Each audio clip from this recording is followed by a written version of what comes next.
Halo teman-teman, selamat datang di Sumber Artikel. Jangan lupa tekan tombol subscribe dan aktifkan lonceng notifikasinya ya, agar apabila channel ini mengupload episode terbaru, kalian tidak akan ketinggalan. Selamat mendengarkan. Novel yang berjudul Wanita Miskin Bertemu Presidir Tanpan. Di episode 17, Aku Bersamamu. Jenny telah tertidur saat Andreas baru saja selesai memakan kue lapis legit buatan Jenny. Tanpa membuang waktu, Andreas menggendong tubuh Jenny yang masih terlelap. Wajahnya begitu tenang saat tertidur ketika Andreas meletakkan tubuh Jenny di atas tempat tidurnya. Beberapa helai rambut menutupi wajah cantik Jenny, dan dengan hati-hati Andreas merapikannya. Ia menarik selimut untuk menutupi tubuh Jenny yang mulai menggeliat nyaman. Dilihatnya beberapa wajah Jenny yang sangat cantik saat tertidur seperti ini.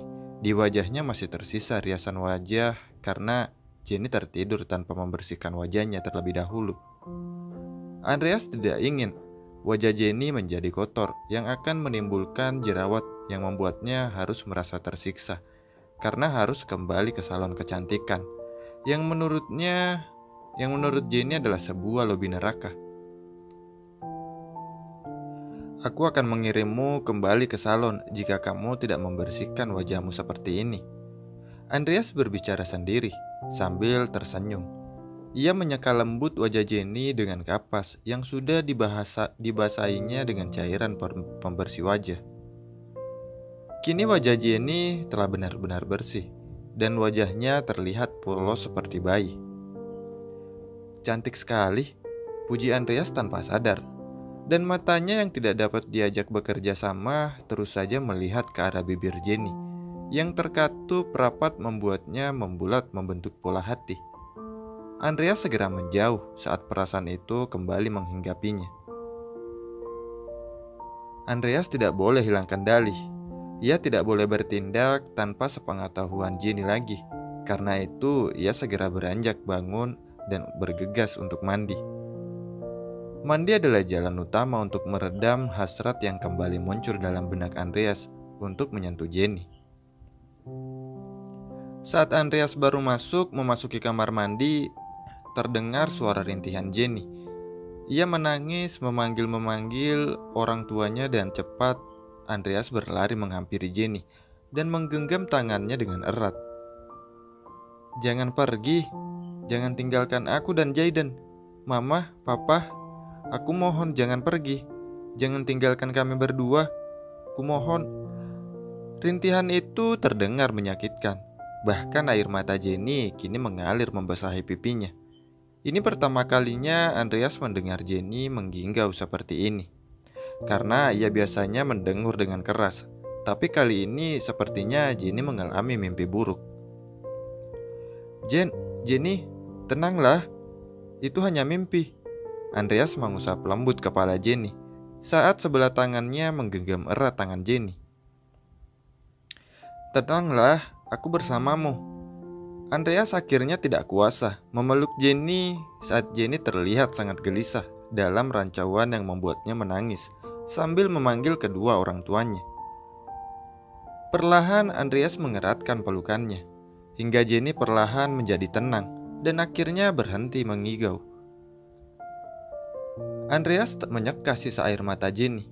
Dalam hati bertanya sebenarnya luka apa yang disimpan oleh istrinya rapat-rapat. Ya, Andreas memang menyelidiki Jenny saat kaca mobilnya pecah akibat ulah Jenny. Tapi Andreas tidak pernah mencari tahu masa lalu Jenny. Dan betapa bodohnya Andreas baru menyadari jika Jenny hanya tinggal dengan bibi dan adiknya sebelum mereka menikah. Mungkin itu artinya kedua orang tua Jenny telah tiada. Rasa penasaran kini muncul di benaknya. Jenny selalu ceria seperti tidak memiliki rasa sakit di dalam dirinya. Tapi melihat mimpinya begitu buruk, pasti Jenny memiliki luka yang selama ini ditutupinya.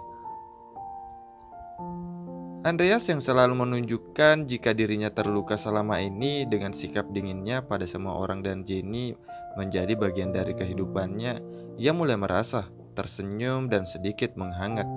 Karena Jenny memiliki sesuatu yang selalu membuatnya tersenyum. Tapi ia tidak pernah menyangka jika Jenny mungkin memiliki luka yang sama dengannya. Jenny perlahan membuka matanya. Bulu matanya masih basah saat ia mengerjapkan matanya. Dan perlahan bayangan wajah Andreas yang kini mendekap mulai terlihat. Samar-samar ia melihat Andreas tidak berhenti menatapnya. Rasa sakit mimpi buruknya perlahan menghilang saat melihat Andreas. Bahkan hangat tangan Andreas yang menggenggam erat membuat ketakutan di dalam hatinya perlahan memudar. "Andreas," Jenny memanggil pelan. Suaranya serak saat Andreas menyadarinya, dan dengan cepat melepaskan tangan Jenny dan beringsut menjauh. "Kamu berteriak tadi, aku hanya menenangkan. Aku tidak bermaksud kurang ajar. Aku hanya tidak ingin Dewi mendengar teriakanmu." Jelas Andreas terbata. Jenny hanya tersenyum tipis. Sejujurnya Jenny merasa kecewa karena Andreas ternyata hanya tidak ingin mendapat masalah karena mimpi buruknya. Jika saja Andreas mengatakan jika ia tidak ingin aku bermimpi buruk, maka aku akan jatuh cinta pada saat ini juga padanya. Cinta dari Andreas itu sama halnya meminta penguin terbang. Jenny berhentilah menjadi bodoh. "Maaf sudah mengganggumu," ucap Jenny pelan. Ia beranjak turun dari atas tempat tidur Andreas dan kemudian memasuki kamar mandi. Andreas menatap punggung Jenny yang perlahan menghilang dari pandangannya. Ia menyesal tidak berkata jujur pada Jenny dan malah berbohong. Ini pertama kalinya ia melihat Jenny terlihat sedih, membuat rasa khawatirnya bertambah, dan dia pun berjalan mendekati kamar mandi untuk menghampiri Jenny. Tapi pintu kamar mandi terkunci, sehingga Andreas tidak dapat masuk. Andreas menekan telinganya di pintu kamar mandi. Tidak ada suara gemercik air yang terdengar, hanya suara isak tangis yang pelan dan tertahan. Mimpi buruk itu sepertinya sangat mempengaruhi Jenny, hingga membuatnya menangis seperti ini. Andreas seharusnya menenangkannya, dan bukan melontarkan alasan bodoh yang membuat Jenny menangis sendirian kini. Sekarang Andreas benar-benar menyesal. "Jenny," Andreas mengetuk pintu dan memanggil pelan namanya. Di dalam kamar mandi, Jenny dengan cepat menyekah air matanya dan membasuh wajahnya agar sisa air matanya tidak terlihat. Mimpi itu kembali lagi. Mimpi yang sebenarnya hanya bayangan masa lalu saat Jenny harus kehilangan kedua orang tuanya. Rasa sakit karena kebahagiaannya telah sirna saat orang tuanya meninggalkannya untuk selamanya, terasa menembus di jantungnya. Jenny menarik napas dalam. Saat ia merasa sedikit tenang, ia membuka pintu kamar mandi dengan senyum terukir. "Kenapa? Sakit perut? Siapa suruh makan kue buatanku sendiri?" ucap Jenny. Suaranya terdengar ceria, kembali seperti kesedihannya mendadak lenyap begitu saja. "Masuklah, aku tidak akan mengganggumu," lanjut Jenny. Ia tersenyum dan berjalan melewati Andreas yang hanya berdiri terdiam. Tapi kemudian tangan Andreas menarik pergelangan tangan Jenny dan menahan langkah Jenny, dan perlahan ia memeluknya dari belakang dengan erat. "Andreas, apa yang kamu lakukan? Lepaskan aku," ucap Jenny. Ia mencoba melepas tangan kekar Andreas yang melingkar di perut dan di dadanya, tapi tidak bisa karena Andreas begitu kuat. Andreas terasa hangat. Saat perlahan Andreas melepaskan tangannya dan membalikkan tubuh Jenny, Andreas segera mendekap Jenny dengan erat tanpa berucap, mencoba merasakan luka yang dimiliki Jenny. Hati Jenny terasa sesak. Ia berusaha terlihat tegar agar Andreas tidak banyak bertanya. Tapi saat Andreas memeluknya seperti ini, ia menjadi ingin mencurahkan semuanya, hingga akhirnya ia membalas pelukan Andreas dan menangis di dalam dekapan Andreas. "Tidak apa, aku bersamamu Jenny," bisik Andreas mengeratkan pelukannya.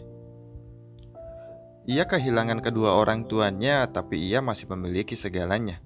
Tapi Jenny kehilangan orang tuanya dan harus menanggung keluarganya. Jelas luka yang sama tapi berbeda. Jenny jauh lebih terluka dan ia menutupinya dengan senyumannya selama ini. Aku bersamamu, bersambung. Terima kasih banyak telah mendengarkan sumber artikel ya. Jangan lupa beri like dan komentar sebanyak-banyaknya. Tunggu episode selanjutnya. Bye-bye.